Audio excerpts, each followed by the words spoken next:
কই গো গিন্নি, ঘর থেকে আমার জালটা নিয়ে এসো তো।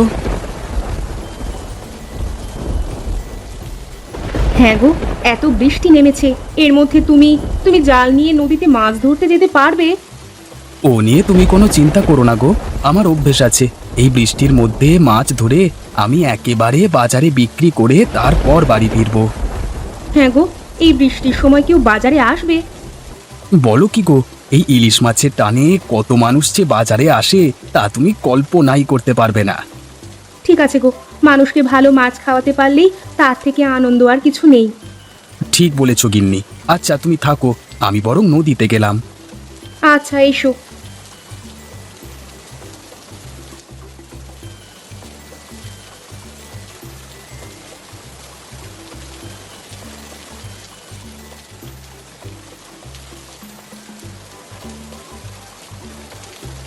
আরে গোপাল, তোমার এতক্ষণে আসবার সময় হলো? আরে এদিকে যে আমার মাছ ধরা শেষ হতে চললো। তোমার মতো কি আমি পারি কানাইদা? আমি ছোটখাটো মানুষ, আমি ওই 10-12টা মাছ ধরে বিক্রি করতে পারলি অনেক। সেই আর কি, এই সকাল সকাল এলে তো তুমি মাছ পাবে, তাই না?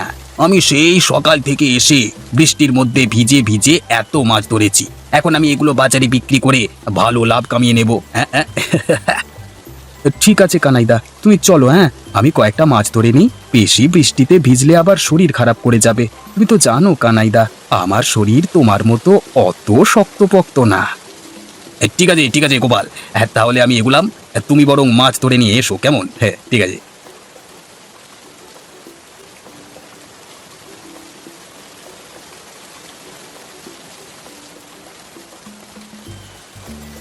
ব্যাস, আজকে বরং এই থাক। বেশি লোভ করলে নদীমাতা খুব দুঃখ পাবেন।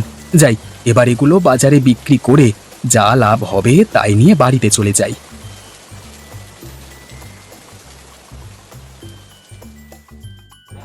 নিয়ে যান নিয়ে যান, সদ্য ধরে আনা টাটকা মাছগুলো নিয়ে যান। কম দামে ভালো জিনিস খেতে হলে আমার কাছ থেকে নিয়ে যান। আসুন আসুন, দেরি করবেন না। আরে গোপাল ভাই, তুমি এই মাত্র এখানে এসে বসলে, আমার যেদিকে সব বিক্রি হয়ে যেতে বসলো গো। আরে কানাইদা, তোমার মতো কি এত অভিজ্ঞতা আমার আছে? আমি ছোটখাটো মানুষ, তোমার মতো ব্যবসা কি আমি শিখেছি? আমি এখানে সারাদিন বসে দেখি, যদি 2-1 খরিদ্দার আসে তাহলে তো আমার পক্ষে খুব ভালোই হয়। হ্যাঁ, ঠিক ধরেছ। তুমি এখানে বসে বসে অপেক্ষা করো, দেখো খরিদ্দার আসে কিনা। আরে গোপালদা, টাটকা মাছ কত করে দিচ্ছ গো? তুমি কতটা নেবে? ওই একটা বড় আর একটা মাঝারি দেখে ওজন করো না। দাদা, তোমার 180 টাকা হয়েছে।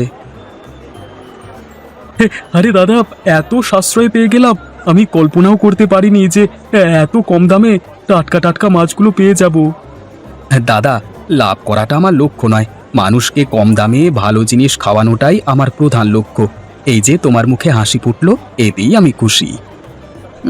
বাবা, কত কিছু দেখলাম জীবনে, দেখবো এরকম লাভ না করে তুমি কতদিন তোমার সংসার চালাও। তা মাছ কত করে দিচ্ছ?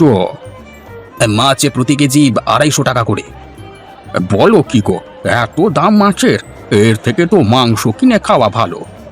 হ্যাঁ, এই বৃষ্টির পানিতে ভিজে ভিজে আমাদের যে মাছ ধরে আনতে হচ্ছে সেই গভীর নদী থেকে, সেটা দেখুন, আমাদের কষ্টটা একটু বুঝুন, তাই জন্যই তো মাছের এত দাম। আচ্ছা তুমি দাঁড়াও, আমি অন্য বিক্রেতাকে একবার জিজ্ঞাসা করে দেখি। কি গো ভাই, তুমি মাছ কত করে বিক্রি করছো? আমার কাছে প্রতি কেজি 150 টাকা করে। বলো কি গো, 100 টাকা কম? তা মাছ ভালো হবে তো? মানে পচা টচা হবে না তো? না বাবু, এই বৃষ্টির দিনে আমি নিজে হাতে মাছ নদী থেকে ধরে এনেছি। আপনি বাড়ি নিয়ে যেয়ে খেয়ে দেখুন, যদি ভালো না লাগে তাহলে আপনার টাকা আমি ফেরত দিয়ে দেব। বেশ বেশ, তাহলে আমাকে 1 কেজি দিয়ে দাও দেখি। আচ্ছা গোপাল, তোকে আমি দেখে নেব।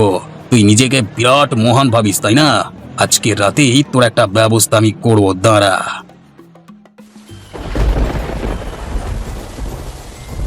কি গো, আজকে ব্যবসা কেমন হলো তোমার? ব্যবসা আমার ভালোই হয়, যতক্ষণ না ওই বেটা গোপাল তার মাছ নিয়ে বাজারে বসে। আমি জানি ওই গোপাল একটু বেশি মাতব্বরি করে, লোককে কম দামে মাছ বিক্রি করে নিজেকে মহান জাহির করতে চায়। তুমি কিছু করতে পারো না ওকে? সেটাই চিন্তা করছি, ওকে হাতে না মেরে পাতে মারবার ব্যবস্থা করতে হবে, তবেই ওই ব্যাটার জব্দ হবে। তোমার মাথায় কি কোনো পরিকল্পনা আছে? হ্যাঁ আছে। পরিকল্পনাটা কিন্তু দারুণ কষেছো। তাহলে কবে কাজটা করবে? কাজটা আজকে রাতেই শেষ করতে হবে, রাতের অন্ধকার ছাড়া এ কাজ করা সম্ভব নয়। কিন্তু এই রাতের বেলায় বৃষ্টির মধ্যে ভিজে ভিজে তুমি যাবে? আরে বৃষ্টিতে ভিজবো কেন, মাথায় ছাতা দিয়ে যাব, আর মাত্র তো কয়েক মিনিটের কাজ। যাব, কাজটা করে আবার বাড়িতে চলে আসবো। তাহলে আর দেরি করে লাভ নেই, যত তাড়াতাড়ি কাজটা শেষ করবে ততই মঙ্গল। বেশ, তবে তুমি বসো গিন্নি, আমি তাড়াতাড়ি কাজটা শেষ করে বাড়ি চলে আসি, কেমন?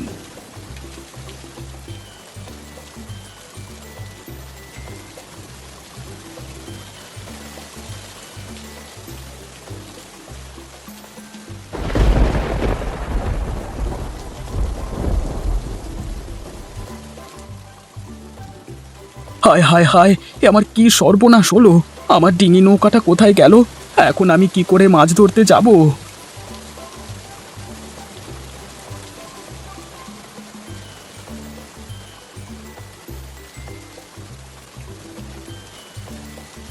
এ কি কি হলো?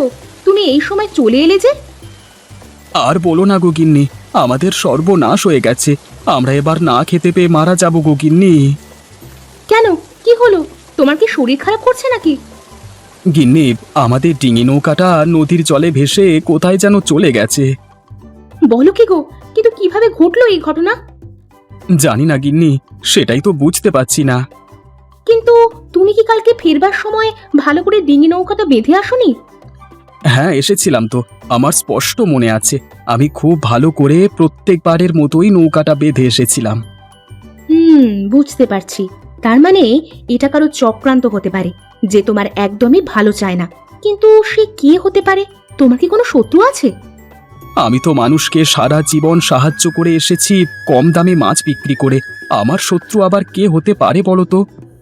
তুমি তো মানুষকে সাহায্য করে আসো, কিন্তু তোমার এই সাহায্য অন্যান্য ব্যবসায়ীরা নিশ্চয়ই ভালো চোখে দেখে না। তারাই হয়তো এ কাজ করতে পারে। তাহলে কি কানাই দাদা? হতে পারে, বুঝলে। কানাই দাদার হাবভাব দেখলেই মনে হয় সে তোমাকে কোনো মতেই সহ্য করতে পারে না, সব সময় তোমাকে ছোট করে। কিন্তু কানাই দাদা আমার সাথে এরকমটা করবে কেন? বুঝতে পারলে না? তোমাকে ভাতে মারবার জন্য। সামনাসামনি তো তোমার ক্ষতি করতে পারছে না, তাই তোমাকে ভাতে মারতে চায়, যাতে তুমি ব্যবসা করে টাকা উপার্জন করতে না পারো। কিন্তু আর কি করবার, কানাইদাকে তো সবকিছু বললে ও নিশ্চয়ই অস্বীকার করবে। আমাদের হাতে তো কোনো প্রমাণ নেই, তাই মুখ বুজে সবকিছু সহ্য করে যেতে হবে। তুমি দুঃখ পেও না গো, তুমি যেমন মানুষকে সাহায্য করো, দেখবে ভগবান একদিন নিশ্চয়ই তোমাকেও সাহায্য করবে।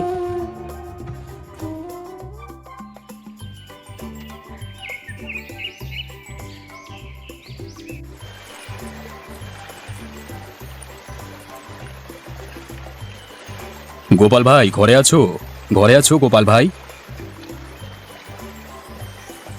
আপনি কি গোপাল বাবু? হ্যাঁ, আমি গোপাল বাবু। বলবার দরকার নেই, আমি একজন সাধারণ মানুষ। আমি শহর থেকে এলাম, আমি একজন বড় মৎস্য ব্যবসায়ী। লোকমুখে আপনার কথাটা শুনলাম, আমার আপনার সঙ্গে কিছু কথা আছে। আপনি ঘরে উঠে আসুন না। না না, ঘরে যাওয়ার সময় নেই। লোকমুখে শুনলাম আপনি নাকি খুব সুন্দর মাছ ধরতে পারেন, তাই আপনার কাছে এলাম। আসলে আমার প্রতিদিন প্রায় 1 কুইন্টাল মতো মাছ লাগবে, সেটা কি আপনি ধরে দিতে পারবেন? আমি যথেষ্ট টাকা আপনাকে দেব। আসলে হয়েছে কি বাবু, আমার নৌকাটা কালকে রাতে নদীর স্রোতে ভেসে গেছে, তাই আমার কাছে কোনো ডিঙি নৌকা নেই এখন। ও নিয়ে আপনাকে চিন্তা করতে হবে না, আমার লোক প্রতিদিন আপনাকে নিয়ে যাবে, আবার প্রতিদিন কাজ শেষে আপনাকে বাড়ি দিয়ে যাবে। আপনি শুধু আমার লোকের সঙ্গে গিয়ে মাছগুলো ধরে দেবেন। কি পারবেন তো? তাহলে তো খুব ভালোই হয়। বেশ, আপনি তবে এই টাকা কটা ধরুন, এদের সর্বমোট 25,000 টাকা আছে। আপনি কাল থেকে আমাদের সাথে ব্যবসা শুরু করবেন, টাকা পয়সা নিয়ে আপনার কোনো চিন্তা নেই। ওগো, দেখলে তো, আমি বলেছিলাম না, তুমি যেমন মানুষের সাহায্য করো, তেমনি ভগবান তোমাকে সাহায্য নিশ্চয়ই করবেন। হ্যাঁ গিন্নি, তুমি ঠিকই বলেছ।